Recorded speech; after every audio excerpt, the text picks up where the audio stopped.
তাদের উপরে ছেড়ে দিয়েছিলাম যে এলাকায় অনেকে আমার সাথে যোগাযোগ করেছে যে নিজেরা একটা মিউচুয়াল করা যায় কিনা। আমি 9 দিন সময় দিয়েছি। 9 দিন পরে গত 22 তারিখ, 13 তারিখ ঘটনা ঘটে, 22 তারিখ, 9 দিন বা 8 দিন, 22 তারিখে আমি জিডিএনটিটা করি। তো এই ফাঁকে আমি একটা কথাই বলবো যে উনি যেইভাবে অশ্লীলভাবে অশ্রদ্ধার সাথে কথা বলে বা বলেছে, ওই এলাকায় আমার যাওয়ার মতো কোনো মুখ নেই।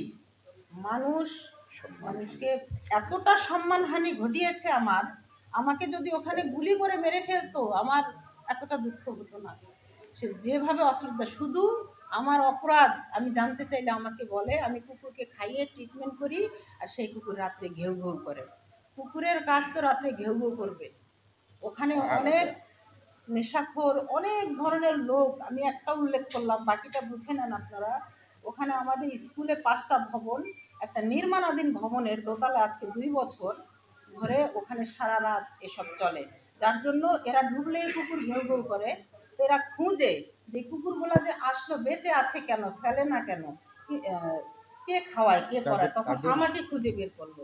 এবং ওই কাজে বাধাগ্রস্ত এবং হয়, এটা হলো এবং মূল বিষয়। সবচেয়ে বড় কথা হলো যে ওনারা আমাকে টার্গেটই করে নিয়েছে। জুলাই মাস থেকেই তারা আমাকে একের পর এক হেনস্থা করতেছে। কিন্তু আমি জুলাই মাসে বলেছিলাম যে প্রয়োজন আমি চাকরি ছেড়ে দিব, এখানে আসবো না আপনারা যদি এইভাবে হেনস্থা করেন, আপনাদের কোনো কুকুর বিড়ালের ট্রিটমেন্ট আমি করবো না, আমাদেরও রেটটা ছাড়া। কিন্তু তারা আমাকে হাত জোর করেছিল। তো যাই হোক, আমি আপনাদের কাছে আমার কষ্টের কথা নিয়ে আসছি। আমার লাইফ রিস্কে আছে এখন, আমি হুমকির মুখে আছি। আমি জিডিএনটি করেছি, এটা হয়তো যখন কোর্টে জমা হবে তখন আমাকে হয়রানি হতে হবে। আশা করি আপনাদের মাধ্যমে আমি একটা ভালো পর্যায়ে যেতে পারবো, যেখানে একটা সমাধান হবে, প্রতিকার একটা পাবেন। সমাধানের পথ আমি পাবো। এই আশা নিয়ে আমি আপনাদের কাছে এসেছি। বাকিটা আপনাদের উপরে দায়িত্ব। ওকে, ধন্যবাদ সবাইকে আমাকে সময় দেওয়ার জন্য।